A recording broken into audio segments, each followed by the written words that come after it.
baranuu fidee walitti deebinee isa argee fi isa argame. Inni argee mata duree isa argee fi isa argame jedhu. Alaazaar boolla keessa ture. Kiristoos Yesuus immoo in arge. Lafa owwaala isaa arge. Alaazaar biyyottiin owwaalamee jiru arge malee maal akka isaaf dhufaa jiru hin argine. Kiristoos garuu waan Alaazaariin barbaachisu, waan Alaazaar dharra'e, waan maatiin Alaazaar dharra'e sana argeera. Akkasuma Wangeela Yohaannis boqonnaa 1 gaafa dubbistan Naatinaa'el harbuu arge malee isa arge hin argine. Inni arge Kiristoosii, inni Naatinaa'el arge immoo harbuudha. Inni argame Naatinaa'el, inni arge Kiristoosi. Akkuma kanaa harbuun baala yaasuu ishee argite malee, baala duwwaa qabaachuu ishee argite malee, inni ija irraa barbaadu akka ishee arge hin argine. Maaliif akka uumamte dagachuu harbuu kanaati.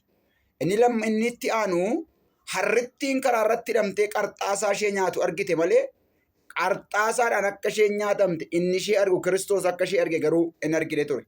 Akkuma kana Phexros qurxummii qabuusaa arge malee qabduu qurxummii keessaa fuudhee nama qabuu akka inni danda'u, humna nama qabuu akka inni qabu inni isa arge akka argame hin barre. Akkuma kana muka qiliinxoo yaabbachuu jaallate malee yaada arge malee akka inni qiliinxoo irratti isa arge, akka qiliinxoo irratti argame garuu hin barre. Zakkiyoos akkasuma namootaaf waan dadhabametu argame malee, namoonni baay'een namoota baay'ee harkatti argamuusaa argan malee, namoota baay'een dadhabamuusaa argan malee, ulfaata ta'uusaa argan malee, wanti Waaqayyo isa hundumaa danda'uuf wanti dadhabamu akka hin jirre, Waaqayyo akka waan hundumaa danda'u isaan garuu hin argine. Wanti namatti ulfaate garuu Waaqayyo akka waan hundaa danda'u argeera. Mata duroota kana ilaalaa. Akkuma kanaa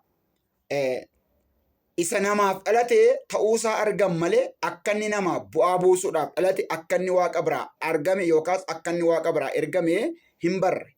Maal jechuun barbaade?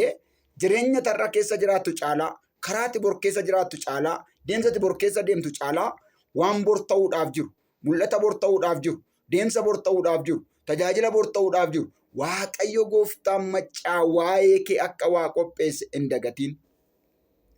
Inni itti aanu muka harbuu jalattan si argee jedheen. Naatinaa'el muka harbuu jala taa'aa jira. Waaqayyo garuu otoo Filiiphoos isa hin beekin iyyuu duraan dursee Naatinaa'elin beeka. Wanta ati keessa jirtu, adeemsa ati keessa jirtu, mul'ata ati keessa jirtu Waaqayyo duraan dursee beeka. Ilaamee obboleessa koo, ilaamee obboleettii koo, wanta limmoon kan keessa baatu malee kan ishee keessa ba'u hin beektu jedhan.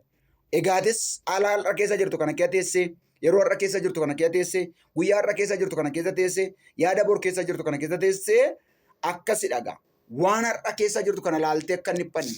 Limmoon kan keessa baatu malee kan ishee keessa ba'u akka hin baane. Kanaaf egaa inni si arge Kiristoos keessa buufatee jira. Gaagura damma baatu kan beeku kannisa. Kiristoos maal akka taate si beeka. Maaliif akka ati uumamte, maaliif akka ati dhalatte, eessatti akka ati dhalatte, bakka maaliidha akka ati dhalatte, hafuurri kee maaliif akka dhalatte, yaadni kee maaliif akka dhalatte, tajaajilli kee maaliif akka dhalatte Waaqayyo beeka. Akka ati taatu beeka. Raajii taate akka ati tajaajiltu beeka Waaqayyo. Lallabaa taate akka tajaajiltu beeka Waaqayyo. Jaarsa waldaa taate akka ati gaggeessu beeka Waaqayyo. Saba hundumaaf akka ati abbaa taatu beeka Waaqayyo. Hin yaadda'in.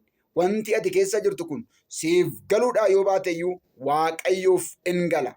Namaaf galuu yoo baateyyuu Kiristoos Yesuusiif hin gala. Egaa obboleessa koo waan sitti hima. Yaa nama Waaqayyoon dhaga'aa jirtu, yaa nama Waaqayyoo wajjin walii galtee jirtu, yaa nama gurra kee gara gooftaatti qabdee hin yaadda'in. Waaqayyo inni hundumaa danda'u ganama kana dhimma kee xumuruudhaaf, ganama kana yaada kee xumuruudhaaf, ganama kana karoora kee xumuruudhaaf Waaqayyo dhimma kee kanatti ariifatee seenaa jira. Si argeera Waaqayyo, nan argine hin jedhiin. Dhukkuba natti hammaate nan argine hin jedhiin. Yeroon geeddaramuu ga'eera. Yeroon jijjiiramuu ga'eera. Yeroon nama haaraa ta'an ga'eera. Yeroon ikkonoomiidhaan ka'an, yeroon dinagdeedhaan ka'an, yeroon isaa ga'eera. Amma yeroon isaa badaatti hin cannaqamiin. Waaqayyo si argeera. Buleessa ko madaa'uu kee argeera. Miidhamuu kee argeera. Cabuu kee argeera.